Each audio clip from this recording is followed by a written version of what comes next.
Hello, everyone, and welcome to the Animation Station, your destination for all things animation, whether it be anime, Western cartoons, or even 3D. We got it here. Unfortunately, our host Tiasha couldn't be with us today, but I am your co-host, leading the charge, and along with me, you are getting the double dose of the Joe Show because returning, we have the second Joe. Hey, I'm not even really sure if I'm a guest appearance anymore. It feels like home now. Yeah. I mean, this is your third time, so I think you're an honorary member now. Woo! That was a thing. Like growing up, when I would go to like a friend's house in elementary school or whatever. Like the first time, I remember like oh, your parents like, oh, you're a guest here. You can have whatever you want, and they would give me like cookies or whatever. Second time was just as good. Third time was just okay. We've seen your face 3 times. You get your own stuff now. Yeah. So, I mean, thank you again for joining us, coming back again today. I mean, Tiasha, she couldn't make it, but you get your double dose of the Joe Show. And today we got a pretty awesome episode for you today, considering it's one of my favorite subject matters, and that is action scenes, more or less fight scenes within the anime genre. The everything leads to this moment. The usually series finales are built upon this great amazing fight scenes that only last for like 10 minutes. Well, that's Hmm. actually kind of long for a fight scene, but Yeah. it all leads up to it. It makes you feel good when it happens. Yeah, absolutely. I mean, there's some shows, much like Dragon Ball and a couple others to name, where they drag on for a couple of episodes because it goes in these stages Yeah. Like where those are there's multiple hardly people. those are like hardly a fight scene though. Like a lot of Yeah. times it's just like hey, this the fight's happening in this episode, but most of the episode's like cutting over to Bulma to see how she's solving her problem.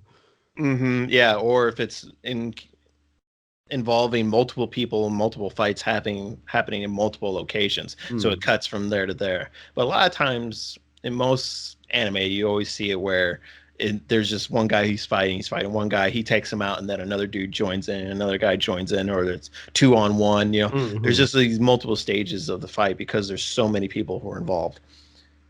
It's all But about like everyone fights Raccoon and loses until Goku shows up and beats the hell out of everybody. yeah, and because he takes on the big challenge, and now they've just said, we're not even going to do that anymore. It's just gonna be Goku the whole entire time because that's what it was like for this last season with the fighting tournament. It was just like, hey, we're not even going to participate. We're just going to sit here and watch because honestly, what can we do? We're human and we're worthless. So, I I think that was a joke that in DBZ abridged that's uh-huh. I think it was Perfect Cell's fight with Vegeta, and one of his taunts is, "Why don't you do what everyone's good at and just wait for Goku?" Yeah, And that's yeah. just the harshest thing to ever say to the best character on that show. No. And again, I think he says it like multiple times, but one when Goku actually shows up and he's like, "So, Prince, you gonna join in?" Oh wait, you actually took my advice. You waited for Goku because like it's when like he actually attains his perfect form and he's just beating the crap out of him. He's just like, "Do Yeah. what they told you. Wait for Goku." That, but so we're gonna get into the show today, and we have some of our picks. There's with anime, even though not all of them have fight scenes, there's a lot of romance ones, fantasy ones, Mhm. or just simple drama. But in anime, there's a lot of fight scenes, a lot of action scenes, whether it be superheroes or what. But it's really hard to narrow it down to which ones we think are our favorites because there's so many. I Yeah. mean, we could I sit here all day for hours if we actually were going to talk about all of our favorite ones. go through each one. I had a hard time going through a lot of the ones that came first in mind. The ones that I didn't go with are I didn't go with anything from Samurai Champloo because I don't remember them that well. It was a long time ago since I've seen that. Mhm. I didn't pick anything from Samurai Jack for the same reasons. Although I probably should have thought more about Samurai Jack just to make it fair between cartoons and anime. But oh well. Yeah. I mean, the ones that we've picked for our top, I mean, we each got a top two, which was really hard narrowing it down. So what we're going to do is that we're going to talk about the ones that we've picked, but also try and give some honorable mentions. So before we jump into our picks, we'll just name a couple of our favorites All that right. are still pretty good. And then we'll kind of jump into it and then try and talk about the criteria of what it is that makes our top two like so great. But overall, some of the favorite ones I've talked about on the show multiple times is the series of, and we kind of mentioned it already, is of course Dragon Ball Z. Hmm. I mean, that is by far the number one action anime when it comes to fight scenes, and they do such a great job with the animation. And some of the things that they've done lately with implementing 3D and special effects, like I've said it multiple times on the show, how you just look at the first season to where they are today. Hmm. Just, I mean, you see it with technology and techniques of how far they've come If as you far even as like amount of compare detail. if you even compare like the original Broly movie, they still do the cheat where like Goku and whoever actually is punching, they're punching, but all you see is like lines of speed. So it's kind of a cheap way to animate that. But when you cut, it's still a good fight scene. But when you cut to the modern day, the newer Broly movie, there's like a part of the fight scene is a first person perspective of Broly as he fights Goku, and that like I had to stop and just like recognize how cool of a scene on that was like on paper, and I had to rewind it and watch it again because I wasn't paying attention. I was like marveling and how interesting and unique that is. Yeah, I mean, absolutely. Because even with some of the latest movies, like the one that really impressed me the most was, of course, when Frieza got his resurrection, and he was Gold Frieza, Hmm. and that was all that was all 3D with the characters and the animations, special effects. So we're seeing it different now, where people are either drawing from 2D to 3D and using 3D animation as a way to sort of help them and fill in the frames rather than doing everything by hand and drawing, which is very extremely difficult. And we're going to go over some of the techniques that are used in the fights to try and implement like how they translate like the action, or how Hmm. they do like a punch, or how they try and communicate like fast movements within the fight scenes. But another good ones, of course, we talked about it before, is Sword Art Online.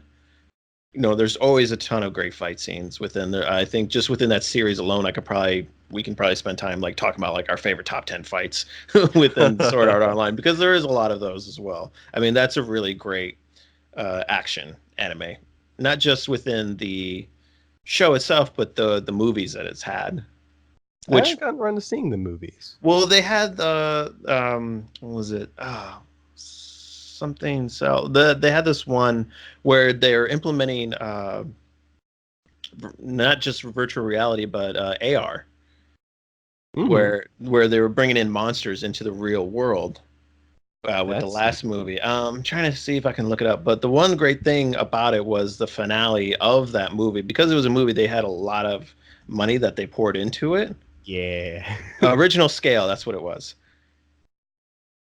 And this one came out in about 2 years ago in 2017, and it was really great. And it was yeah, it was AR, augmented reality, to where it was kind of reminds me a lot of like the Google Glass, if you Oh, remember okay. those. Yeah, And that was they didn't that. last that long. No, no, no. And that's kind of what they use. And it was a great story. It's a great movie. It's a great story. How it gives you a callback to the first Sword Art Online. How uh, Aincrad kind of is what the story is really about, because it's what happened in Aincrad in the first season. Kind of is what causes the movie and what's happening, and with the characters and this whole sort of revenge plot that is happening in the movie. Uh, and kind of what I like about it is the finale of it. I don't want to go give away too much. Well, it's been 2 years. Who cares? But if you remember in the first season, the whole goal was them to reach the 100th floor of the Hmm. castle and to like the Ruby Castle. And so the season finale, or I'm sorry, the final climax of the movie is where Kirito and Asuna and like all the characters go in and they fight the final boss Oh, okay. of who the final boss should have been in the original iCrad game. Okay. Because they do make that promise, it's like we're gonna go back to the 100th floor, and like I forget the end of which season, and I don't think they'd actually done that in the show, have they? No, not yet, because that was the end of the fairy arc. Because we talked Hmm. about it the last time we were on the show, and it shows them like that was like I guess like a DLC, because it shows the Einkrad castle in Alfheim. I mean, that's the last 2-3 minutes of the fairy arc of the Alfheim arc, Yeah. and it shows the castle, but then they never reference it again within the series. I'm sure that's probably a lot of skip content within the light novels and Yeah. the I'm sure mangas. I'm sure they wouldn't skip something that like if they actually did it, I'm sure they wouldn't skip something that important. No, I mean, well, you never know. I mean, but that was kind of the way the I guess the second arc ended Mm. in the anime. What is it?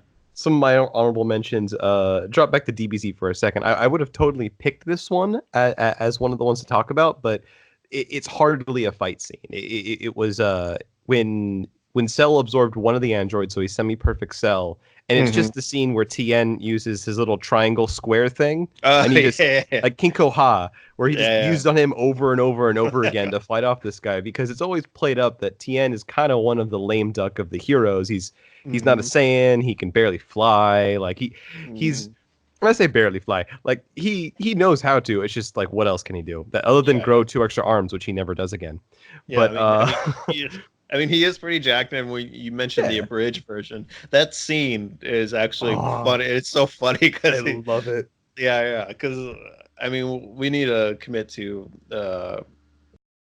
Team Four Star because they're really great and they're Hmm. just so funny. And we've mentioned them before on the show. There should probably be a whole episode of Animation Station just dedicated to abridged. Yeah, I mean it's on the list. It's on the list. We just haven't gotten around to it yet. But yeah, there are so many ones that are abridged. Mostly, probably because they've before. I mean, it's not really so much an issue anymore. But like what we've mentioned before, how it used to take a long time before we used to get a dubbed English dub version of an anime.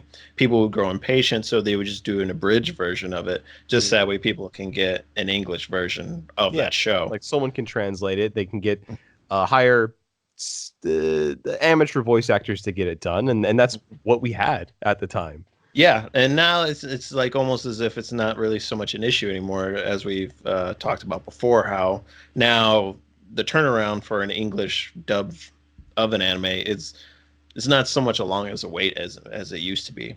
So Now there's now there's not. simulcast. You can wait a Yeah. day and then you get it. Hmm. So I guess now that we've had a few honorable mentions, we'll name a few more at the end of the show. But let's go ahead and get into some of the ones that we actually listed for our favorite fight scenes. All right. It is your house. You can go first. Okay, yeah. Since the last time you were a guest before, now not so much anymore. Yeah, Since I we got to try fight to, for that, right? yeah. Now you're just regular. But so one of the things I want to talk about, since we kind of both have two picks from the same anime, Hmm. we'll kind of go into that. And for my first pick is really a big one. I thought was probably going to be a lot on everyone's list. Is the Hero Academia All Might versus All for One. Hmm. And well, one of the reasons why this one was really my favorite, uh, mostly because of the story aspect of it. It is Uh, All Might's last fight. Yes, I mean, well, I mean, according to the show, I know. I mean, Oh yeah. I haven't looked at I haven't read the mangas or the light novels Oh, or okay. I that. thought you knew So something I didn't. no, I haven't. I'm sure there's people out there who've read the manga and they know what's coming this next season or even the following seasons after that. So they kind of know what happens to All Might. As for everyone else who's just watches the show, maybe they have some other theories. But with this being pretty much his last fight, since now he can't really only hold his form for like maybe a minute or so, not really so much anymore. The one thing that I liked so much about this fight and why I thought it was so great was just the emotional aspect, the roller coaster that this fight takes you through is something that I've never really gotten from any fight scene in anime in Hmm. a long time. It, Uh, it's it's even separated. Like there is All Might versus All for One, but during this whole factor, we have to worry about like just before that is getting Bakugo out of the fight with everyone else who was there, kind of doing this makeshift rescue attempt that involved flying when no characters can actually fly in this group. Yeah, it was just propulsion. Yeah. That's what it was. It's kind of left and right. Like for one half of the fight was just about survival, and the other half, where it seems like to like the crowd, it's like all right, it's All Might protecting us, but in a way, it's about his survival too. And he as the symbol of justice, buffed out, like symbol of peace guy, like he's done too. Like that symbol of peace did not survive the fight. He won, but he did not survive. No, no, he really didn't. Even though most people don't understand, they just saw that he won. But Hmm. then I think people felt a little different because then he did announce his retirement. Uh, Yeah. but they still think I'm like, well, I'm like, if something were to happen, he would still help out, but he's not like active duty anymore. Yeah, he's in the reserve line. Like they got Yeah. that reveal a little bit later when they Hmm. saw the was his deflated form publicly on that show. I think there was a point where he was deflated in that fight that the public saw. Yeah, yeah, it was towards the end because that was like the final minute where his energy was actually gone, and he was like pretty much in his regular normal form. Oh yeah, because I think his Everyone last was like thing was shocked. Yeah. he buffed out as like after winning to kind of like yeah now it's your turn, and that Yeah. was that whole who he's really talking to moment. Yeah, yeah, absolutely. And again, there's so many reveals uh, within the episode how he talks about how he's her grandson, and that All for One knows about Izuku, that Hmm. who that he was passed down. They both have a protege. Exactly, and they all know who each other is. Like Izuku isn't safe anymore because maybe before it was just like theory, but now All for One he knows that he has that quirk and that it was passed down to him. So he's Mhm. probably going to be like an ultimate target now, more than what he was before. And the funny thing is that even though he didn't kill him, I still think that he's still a danger. Oh yeah. He, he he had like an ending monologue where he was put in jail in this super high security prison for Mm. built special for him, but uh, there was he had this monologue that made it sound like he was still in control. Like what he did still mattered. Yeah, and probably, I mean, I don't know if it happens in the manga. Um, Maybe it does, but I don't know. I'm just like anticipating a breakout. Yeah. Well, I think also like he all for one can had this thing where he implied that he lost the fight but won the war Hmm. because All Might didn't die. Like he had his chance to be a martyr and for people to like uproar and like how dare you kill All Might, and then at Hmm. that point he would lose, but because All Might survived, Yeah, he kind of still has an upper hand when it comes to his like his wing of heroes, his protege and him the League of Evil villains. Yeah, or League of Villains, yeah. I think it's because, like he says, how he anticipated that even well, it didn't really matter if he won or he lost because either way, the results would be the same. Because in Mhm. his monologue, he talks about how now the proteges, the villains are now going to step up now. Like there's going to be this sort of power vacuum, Mhm. and from there, the best will rise to take over, and also, regardless if All Might won or he lost, like either way, he achieved his goal, and that was taking All Might out of the picture, whether if he killed him or pretty much took him, made him use up all his was leftover strength. Mhm. So either way, he's out of the picture, which again now gives encouragement to villains to step up and stuff. But And and despite how great this fight scene is, I think I'm not sure if we had mentioned it, it's not even the season finale. I'm looking at it no, right now. it was It's like like in the middle, I think. Yeah, like the actual season finale is when it goes up when Deku fights Kachan or Bakugo, and like Yeah, it's such a great and big and pivotal fight scene. It's just halfway through the season. exactly. Because I mean, there's so much stuff that follows up afterwards with the aftermath. Hmm. Some of the biggest things, I think, one of the biggest emotional aspects of it was when his former master was talking to him, and it shows her like passing on the torch, and he used up all the last of his strength with the United States Smash Yeah, to finally take out All for One, and the one thing being with the course of the fight scene, also how not only when he's fighting him, but you see how All for One uses the villains to like help with their escape long after Deku rescues Bakugo and the rest of them. hmm, It's interesting how they when they finally collide and use up all their strength, you see like all these different quirks that he has that he yeah. uses for like his last full punch. He has this And, long string of adjectives that he adds to one punch just to make it mm, as strong, it's stronger than All Might. yeah, exactly. I mean, pretty or at least to equal it Hmm. in that final fight or in that final Moments. conflict.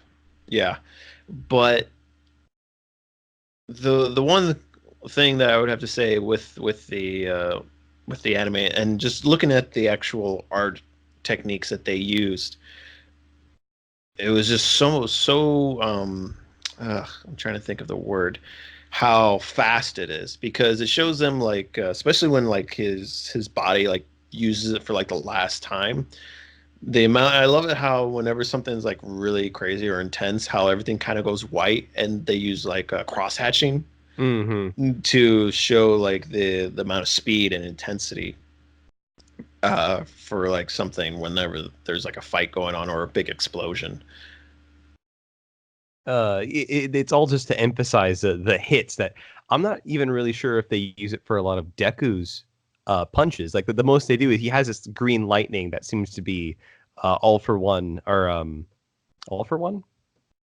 I forget the quirk name. I get it mixed up because One the for all, one for all. one for all. Anyway, when one for all shows up, hit Deku's manifestation is this green lightning that like strikes whenever he does it, just to show how strong he is.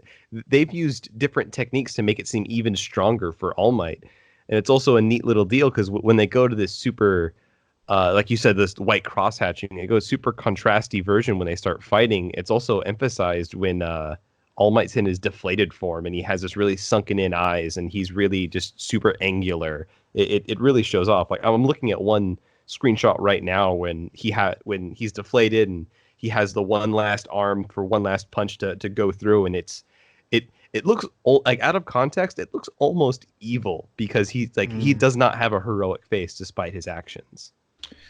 All Might, yeah, because I mean he's just got like the one glowing eye Hmm. and the way they animate him, which is kind of funny because of the way they show it. Because in a lot of times when you're animating something, they use lines to indicate like how fast something is moving or to show impact. Or they'll, if you ever look at it like frame by frame, you'll see like it blurs from from like a two count or a two frame to show Yeah, like how fast something is moving. they create motion blur to because it's easier that way than having your eye do it on its own. Yeah, and you'll look at like the leg. Another big thing too is when they're animating something, it's just like the joints will bend to indicate like the amount of force or them like winding something up or to exaggerate, or sometimes they'll stretch the arm. There's been times where I've seen them animate the fight scenes and they'll stretch the arm and it'll like double in length Hmm. to show like how fast something is, or they'll go from like one side of the screen to the other to in like a two count or a two frame to show like how fast they're moving. Like they won't even have, because sometimes they'll just do fillers, like they'll fill in between from Yeah. like one point to the other. But in some of these fight scenes, and especially in that final fight scene, they don't even bother with that. They just automatically jump from one point to the other. They just like they get there. It's a way to show speed. Like these guys are otherworldly. Hmm. Another thing that I can't pinpoint a specific part in this specific fight scene, but what My Hero Academia does a lot is when they want their character to stand out from the environment and the movement, is that they'll have the character moving at a different frame rate than the rest of the world around them. It makes them like pop forward a little bit. That Yeah. combined with contrast, like a lot of times Deku is very bright green when he's activating when he's kind of activating all for one, and the background's very dark and blurry, so he comes forward from everything else in combination with the offset frame rate of everything.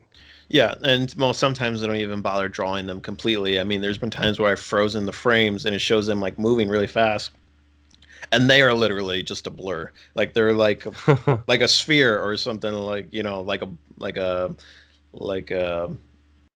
I don't know, like a pill shape. Yeah, there's no visual information in this one frame. It has to be seen as a movement. Exactly, and that's pretty crazy. Like motion blur to sort of indicate like how much it is. Like in one frame, it's just like the long stretch across like the entire screen, just to show what's happening. And this is something that's kind of done a little bit in the in this final scene, but overall, I think the narrative and the emotional aspect behind the fight is one of the reasons why it's still my favorite.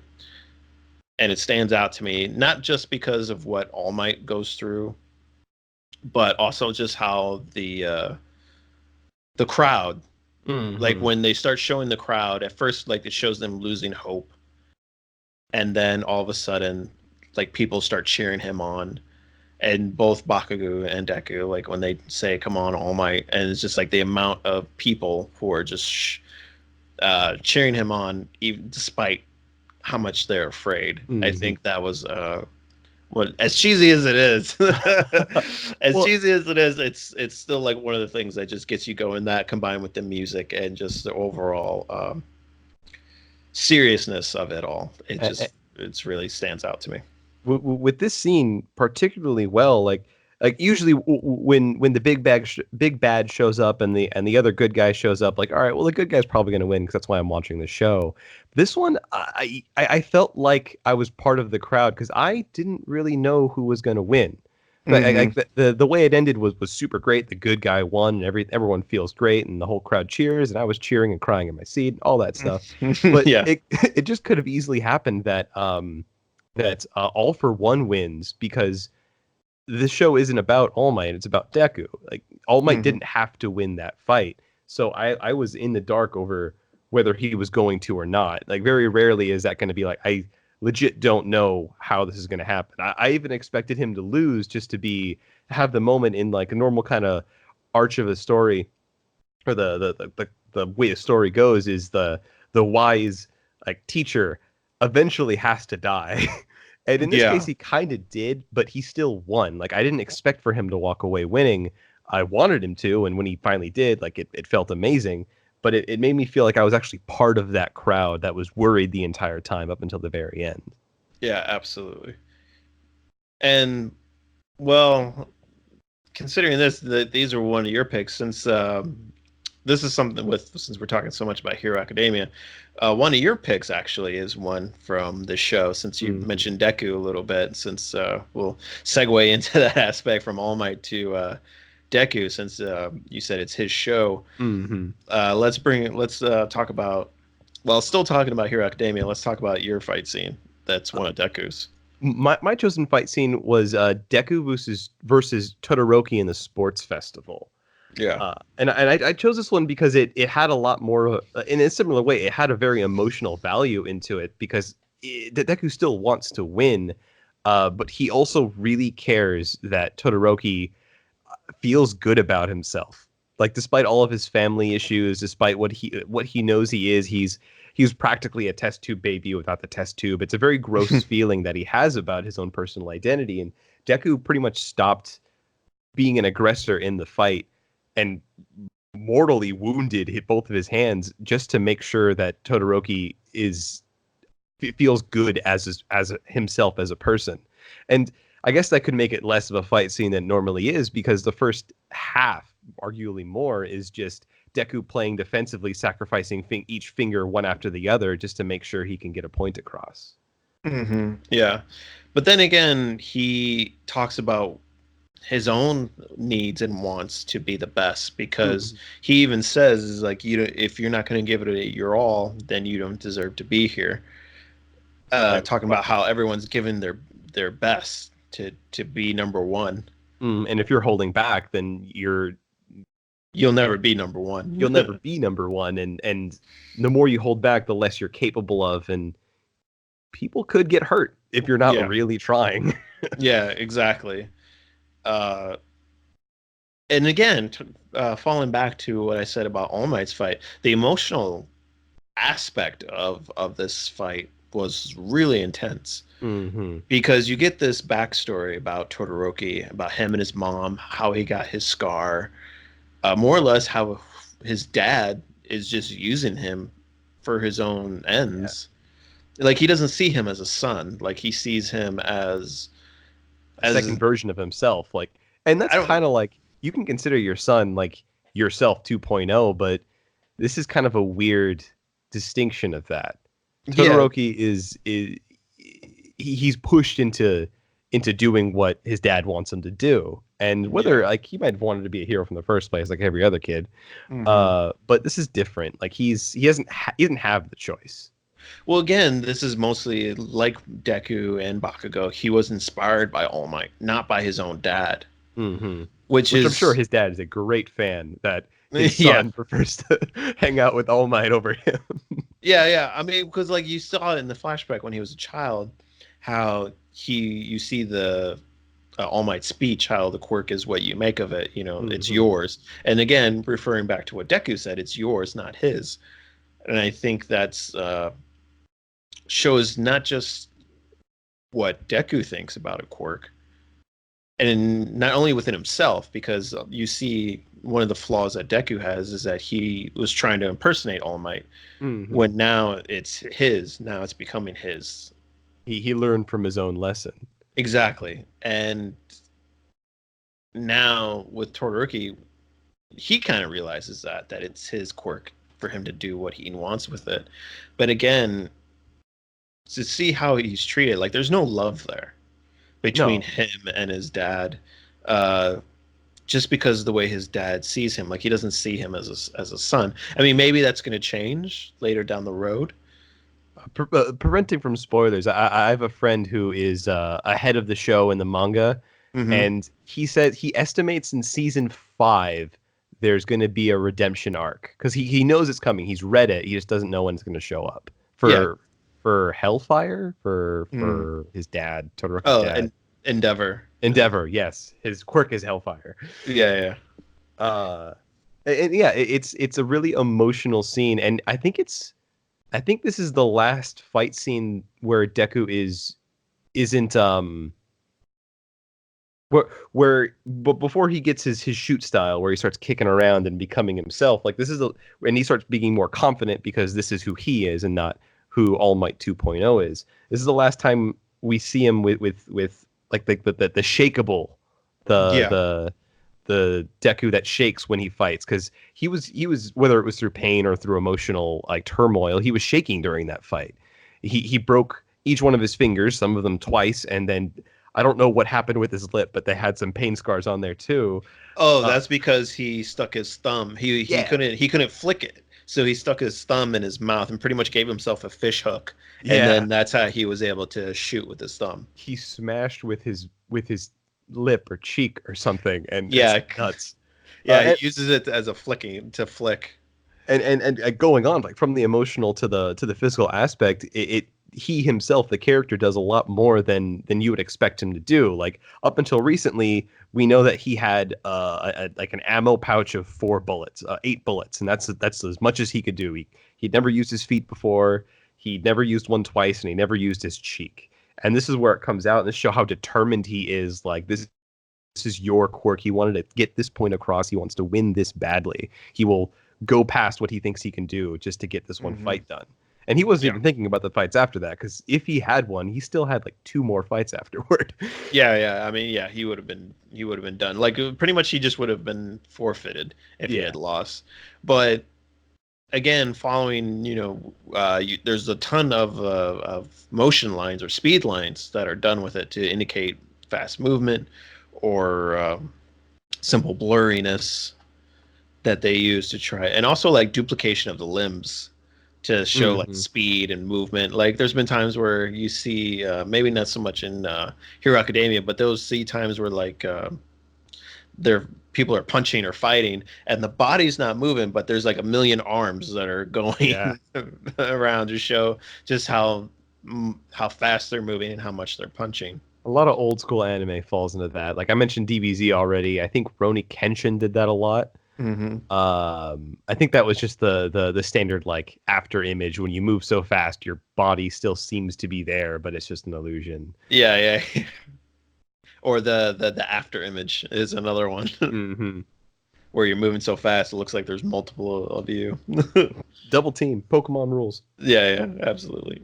But another thing that I thought was really cool about it is, of course, the animation that I have to give credit to is, of course, the animation of fire. Yeah, they spent a lot of time focusing because they have two heroes at least in the main cast of the students that use fire. It's Hmm. Bakugo and Todoroki. And if they're two big characters, they have to do it well, or else they're not going to be as cool as they are. Yeah, because just the way, I mean, because explosions, I mean, obviously is one thing. You start from one course and you just go bigger and bigger and bigger. But of course, with Toruki, like he has his flames. Now, usually they'll just do it really fast, where they just kind of have like four. They just draw it like four times, and then they just duplicate it. They cycle over it over and over and over again to give it the sense of motion, Hmm. which is something they do a lot. But with him, there's a lot of times where he's shooting it. Yeah, he It's shoots it out as like a jet of flame. They don't yeah, make a repeating process. They yeah. animate it It's like a out. flamethrower kind of thing. And with that, that all that has to be like all that is new drawings or new frames. That's not really something you can duplicate. I mean, I'm pretty sure there's some of it they can, but a lot of it is has to be freshly drawn for each new frame. Most of it, Hmm. but that is definitely something. Again, one of the ones that I like so much about it, and it's actually kind of funny. Again, the I think the one of my favorite things about it is the the final the final times they actually collide when he's using like his flames and everything, and again the movements when they show his explosions where he cools everything down and then heats it up like at that last second when he Hmm. says thank you to Deku, and again Deku himself where he leaps and he's flying forward. Like he looks like he's flying, and then he's about ready to throw like his final punch, his final smash, and then Cementos he throws up walls of concrete, and then all that just gets destroyed. And like those final like 10 seconds of the fight are by far like the most uh, intense and by far the most interesting as far as like from a technique and animation perspective. Hmm. Where they're just like everyone was just worried like they're gonna die. Yeah, it was like a nuke going off. Like it's like get down on the ground.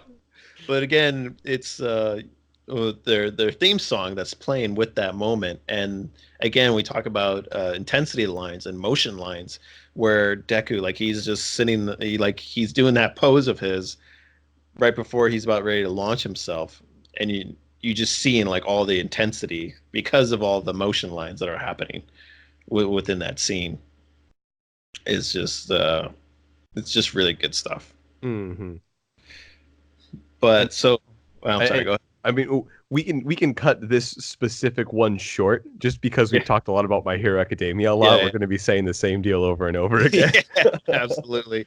But I mentioned it briefly. We're going to go into something that I really liked so much about. I briefly mentioned about punches and the character holding still while they draw, the fist flying, and Hmm. this is someone who uses his fist a lot, and that's of course One Punch Man Saitama, Ah, yes. which is one of my picks. And the one fight scene, even though this is another show that's mostly based around fighting, is of course his final fight with in the season finale of the first season, Boris. Hmm. And even though season two has some really great fight scenes in it, and there was a lot of hysterical ones in the ones previous to this, but for the season finale for me, it's really great because the lengths of his strength, you see it for the first time. Yeah, you get to see him try from like the very end where he says he's using like a regular punch.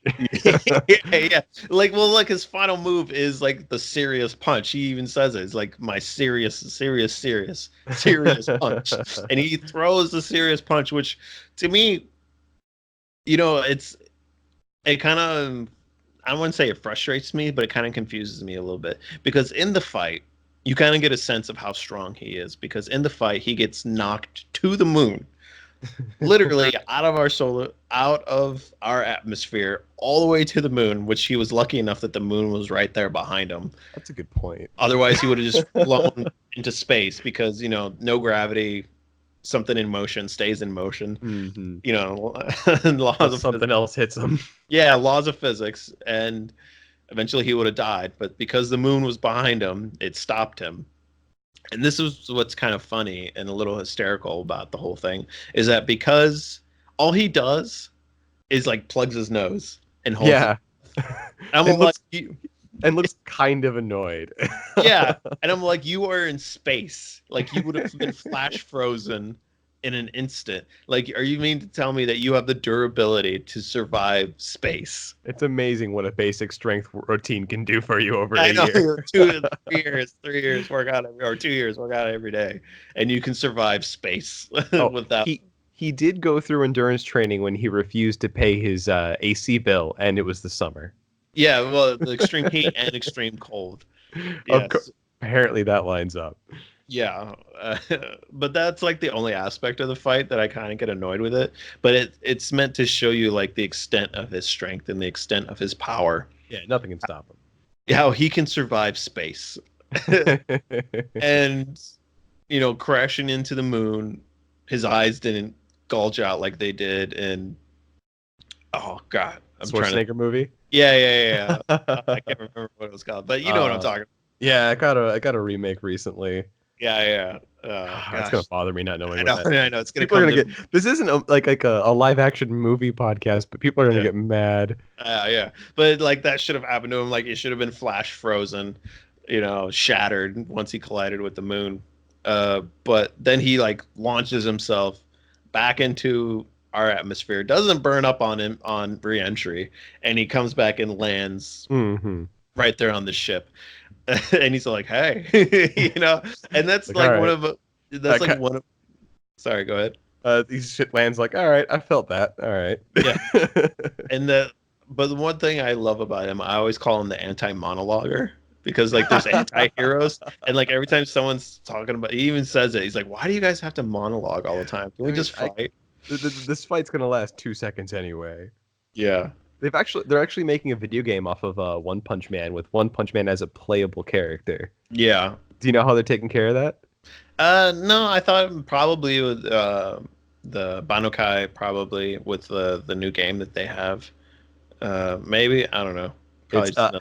how it works is each character that you can fight as that isn't One Punch Man has a power rating, Mhm. and the lower power rating you have, the longer it takes for One Punch Man to show up if he's on the opponent's team. Okay. So That's you can pick as playing as like Genos, Moment Rider, and then if you pick Saitama, it says in the corner like, all right, he's going to show up in 2 minutes, and if your opponent can beat your two characters before that 2 minutes is up, he wins the game. But if they can't, Saitama shows up and he's just a completely broken, overpowered character that no one can stand up against. yeah. Oh gosh, that is hilarious. By the way, it's Total Recall is the movie we're Yes, thinking yes, Total Recall. Thank you. But one of my favorite things about him, one, he's just hilarious and just completely OP'd and just he doesn't care. He's just like, oh, fine, just not entirely how relaxed he is. He's like Deadpool if Deadpool didn't care. Yeah, he's constantly picking at his ear because he can't be bothered. Yeah, and one of the funniest things about him is one, just how simple his eyes are drawn, and then occasionally they'll do the whole anime style where his eyes are like have the intense, which is kind of like I wish that's how they would draw him more often, but it's still kind of funny how it just Mhm. has the white circle with the black dots. I It's think the very, first very time, American, very American. yeah, the first time you see the super intense eyes, I think, was when he's dreaming in like the first episode, Yeah, yeah, and ever since that episode, you've always wanted to, like, you feel so awful that like the one time where he gets the fire in his eyes again is in a dream, and then he wakes up, he's and like, it's no. ever since then you've always like, I want him to unleash his full power. Like, this is what he wants. I want him to have it, not just for me to see it, but for Yeah. him to have this like release, and he finally kind of gets it at the end of the season. Yeah, because I mean, it's the first guy who survives more than one punch. Hmm. Like it takes him multiple punches because he does like the serious, multiple punch ones, which is kind of shows like the animation of him hitting the guy multiple times, but instead they just draw like 20 fists that are Yeah. drawn in the frame just to show just how many times he's hitting them and He's how being fast. punched 20 times at once. Yes, but another great thing, this is something that they showed a lot of, was just the amount of stuff being demolished and the overall intensity and just the Boris alone, like when he's powering up and he's like extorting all his energy, just the amount of like pausing it and looking at it from frame to frame, like just seeing just how much is drawn to express, like it's really incredible. And that's Mm. something that I really liked so much about this fight scene, was just the overall intensity of just how much they drew when they were doing something, explosions, or when they were moving, or just how to show like the damage and how fast they were going. It Yeah, was really great study. they use it almost looks like a meteor entering the atmosphere Yeah. when they really get in for those punches, when they have the long wind up. Yeah, even just showing, like, again, we talked about the moon, but just showing Saitama like when he crashes into the moon, but more or less when he leaps from the moon, and showing that impact of force when not only what he does to the moon, but when he shows his trajectory, and just studying just those few frames that they have within it, you just like you learn so much on how to show like movement and I guess force, Hmm. and how to express it. That can be a tough thing to do. Like, motion is a very hard thing. You can draw all you can. You can paint as many fruit bowls as you can see, but that's all still. Hmm. Having action and motion and knowing how to draw not reality to make it look better, but not fake either. Like you were Yeah. talking about, like the elasticity of some of the punches are just body breaking. Like the body doesn't work that way, but it Hmm. still looks really good in motion. Yeah. Yeah, and that's something that you learn so much in the anime fights. But that's something you mentioned talking about breaking. The one final one that I want to talk about, which was your pick, and Mhm. when I saw which one that you picked and watching it, I have to admit this is something that goes completely against everything that we've talked about. Oh yeah, it's real grounded. I Yeah. I, I kind of wanted to pick something that was like my first pick is a very modern anime. This pick is older, and then also when highlighting the contrast, it's not superheroes fighting. It's two dudes in I think it's in Paris, or like, I don't know, Yeah. whatever. It's two dudes that are fighting each other, and they're just two dudes. Hmm. The pick itself is in the Cowboy Bebop movie, Spike Spiegel versus Vincent Vallejo. I'm not going to pretend to know how to pronounce his name, Yeah. but it's one of the final it's the final fight, and it's, I mean, like, there is some body breaking, there is some animation tricks going on, but it's all 100% believable. You're not seeing any like action burning, like the atmosphere burning up as when it goes for a punch. Everything's quick, decisive, and just it's a true fight, and it's meant to be dark and gritty like that show is. Yeah, absolutely. Watching that, honestly, I would probably say it's one frame. Usually it does like two frames with most anime, sometimes even more frames than that. This one, I would say, is probably one frame. And it looks like, to me, it reminds me so much of them. It looks like they just had a choreography where they just watched a video of two guys fighting. Like they did the choreography, they videotaped these guys fighting, and then they just drew over it. Hmm.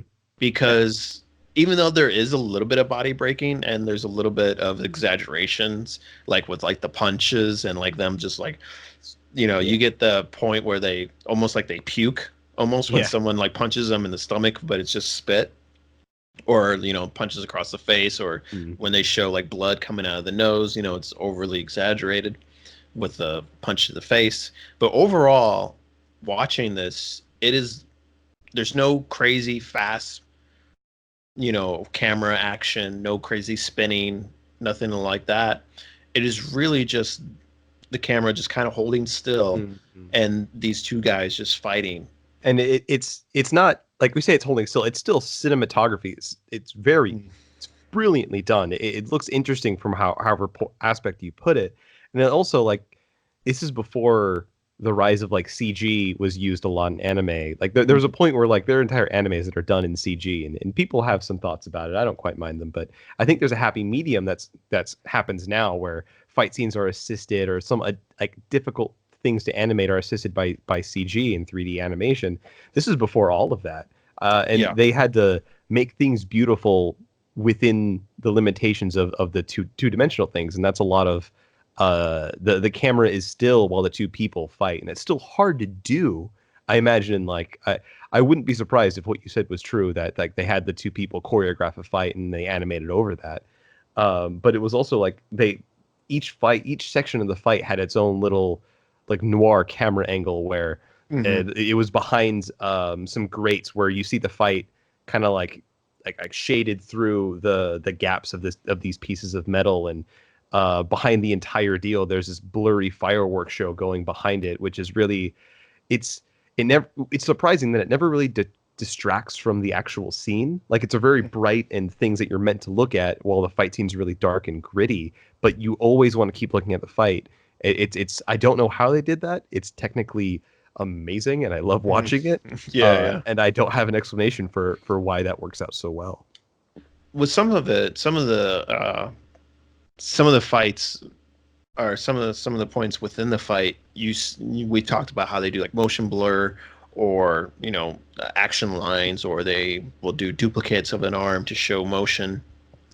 There's not really a whole lot of that within this fight of the Cowboy Bebop. Hmm. Like it reminds me a lot of the way the fight happens. It reminds me a lot of like the Jason Bourne films, where Yeah, they're doing like that CQC, close martial arts, hand punches really close to the body, and like there's very few kicks. It's mostly just punches and jabs and grappling, and I it's want to a say I want to say it's slow, but the way their movements are, like it's very normal and natural. It would be something that somebody with actual combat training would yeah. like know, and you see like their moves, the way they do like grappling of the hand and stuff. Yeah, like someone could do it. Not you, not me, Yeah, but somebody can.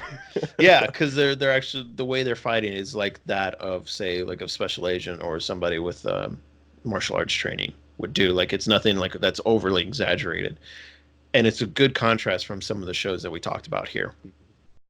One of the things I really liked about, as much as I talked about my first pick and this pick were very contrasting. One thing I picked this one over some others was because does have a similar feature in that the hero loses in the end. Yeah, yeah. In the first pick where Todoroki versus Deku, Deku loses and he doesn't move on to the next round of the sports festival. And in this one, Spike loses the fight. He ends up okay in the end, and the end result is the city's safe from whatever poison was going to roll around by future planning. But he loses the fight. The only reason why he survives is because the other side character walks in and has a really emotional moment with Vincent. He lost the fight. He lost the fist fight. He couldn't get to a gun in time, and Vince Hmm. did. He should be dead, except he got lucky. Yeah, yeah. But you can argue that the overall objective was achieved because Oh, he of was course. able to achieve his objective, even though he still would have lost. But the overall goal was still achieved, despite him not, claiming victory over it. Yeah. And I think that is something that kind of stands out. Like I like it when a show doesn't it knows that your hero doesn't have to directly win each and every battle, each and every fight when he wants to, and that's what makes it. That's what makes me like My Hero Academia so much. What's made this fight scene stand out to me. Alternatively, in the Cowboy Bebop series, there's an episode where there's like a weird.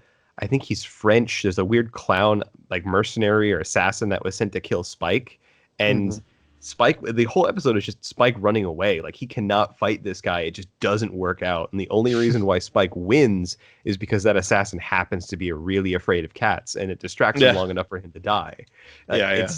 It's a very humbling thing to know that this hero who's been just destroying it and going 100% the entire series has this little episode in the middle where, like, yeah, the story could have stopped right here. Hmm. And I It, think that there's a lot of that with these sort of spy or secret agent type hmm of we see it in movies and film how easy it is to especially something like John Wick where Oh, a lot of it's luck but a lot of it is just being just merciless and going for the kill. it just takes one bad day and then you're done. Yeah, yeah, just like going for the kill, seeking the advantage and just doing whatever you can to get the upper hand and survive. And that's something that you see a lot in Cowboy Bebop. Now, before we finish out today, I know we talked about some of our final honorable mentions, and the ones that we picked here are really great ranges as far as like the way action is expressed and fight scenes are expressed. But the one thing, since we talked about martial arts a little bit with Cowboy Bebop, this one show is still something that I think is really great and does a really great job in expressing martial arts. Is of course the Last Avatar. The last, I mean, the Airbender? Airbenders, yeah. Yeah. Uh, Wh- um, wh- the Sorry, go ahead. which fight scene are which fight scene are you talking about? Well, mostly like all of the Korra ones are by Oh, far is my Korra. favorite because, Yeah. I think she's more of a fighter because she does a lot more grounded stuff than with the air things, where Aang does more airbending hmm And because in he like his.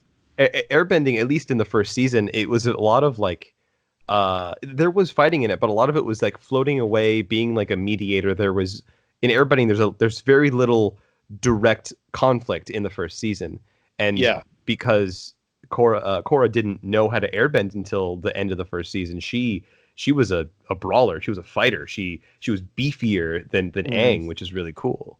yeah. Well, I mean, we've talked about it in the show before in previous episodes where she was more. I like Korra better because one, she's more of an adult Yeah. and she deals with more adult things where Aang was more of a child. So it was a little bit more lighthearted, more kid friendly. Where in Korra, she's dealing with a lot more serious issues. This is very more serious, a lot more grounded, and hmm things that are a little bit more relatable. Especially with her dealing with relationship issues and her having to deal with the psychological aspects of her battles. Because in every single season, in every single arc, she like battles like a lot of people. Every new season or new arc, there's a new bad guy for her to fight. Where Aang, his was just the Fire Emperor, Yeah. like He that was was just the one end of guy it. to fight. Yeah, even though he went through challenges and fought a lot of people, but most or less it was just at the end of the series, it was just that one final conflict, and that was it. Where Korra, she's fighting multiple people at once. Like I think there was like four bad guys that she had to overcome. hmm And definitely there was a lot more fight scenes and the animations were a lot very similar to that of Cowboy Bebop where they didn't use a lot of the tricks that are something that was in some of the other animes that we've talked about. Yeah, a lot of the tricks seem to be saved for like comedic relief. Hmm. There was a lot of points where in the first season where the guy Soka it focused on him and he had some reaction to it and there was these giant action lines and the joke was that he's making a big deal out of nothing. And the Hmm. fight scenes it was visceral. You got there. There was I think some tricks used at the very final fight with Aang and the Fire Nation King, but that was kind of like to make it separate it from the rest. There was some slow motion that was used that was barely touched throughout the season. Some like white flare effects that were barely used, but it Hmm. just makes it separate. Like this is the end all fight, and it deserves these additional like bump ups. Yes, absolutely. But I really like that one, and hmm even with the four different airbendings, it specializes in a certain martial arts. that to sort of separate it, because the people who did the animations and the drawings, they didn't just, you know, draw whatever it is that they wanted. They actually looked at different types of martial arts, and they said, okay, this specific fighting style is for waterbending. This specific Yeah. style is for fire, earth, and water and air. And that's how you see it in the characters, how their fight styles are very different. Yeah, a lot of earth bending is very like it's got a lot of effort into one motion, where a lot of Mhm. air bending is water bending is very fluid, and you keep moving, you save the energy for the next movement. Mhm. And it's very cool to like it, I didn't know watching it that they were legit martial arts like strategies and in forms.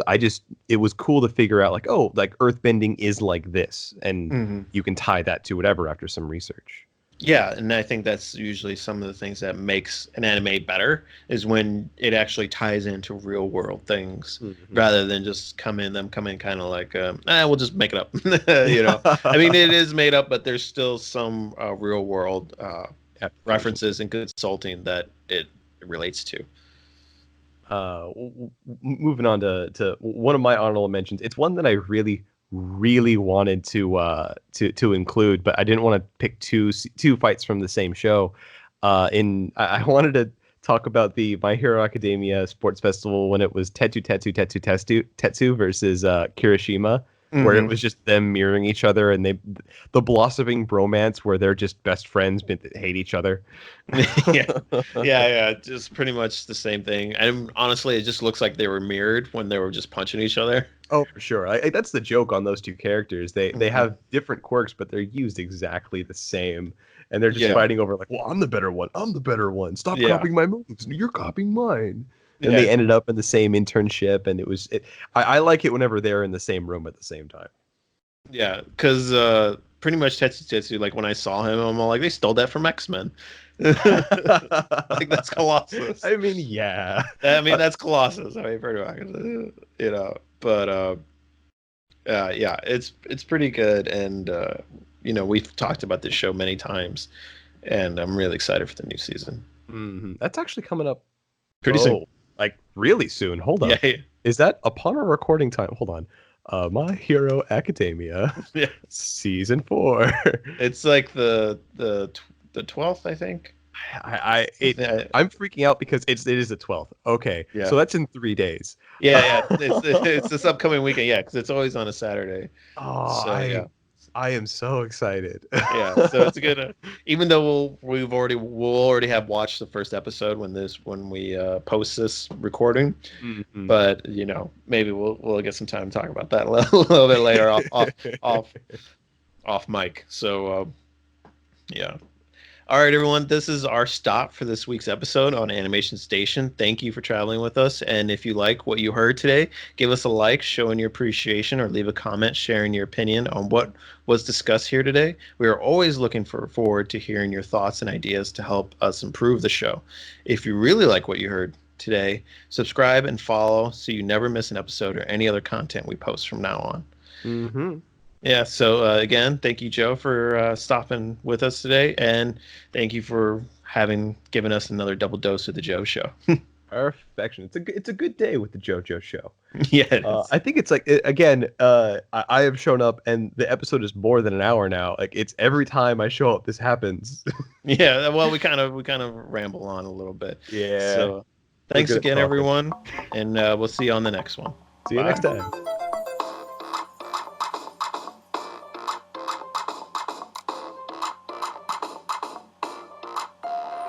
Hey guys, it's Tiasha Charles here from Animation Station. Just wanted to talk to you guys about our wonderful company, Elite 23 Global, which is a creative place for creative minds.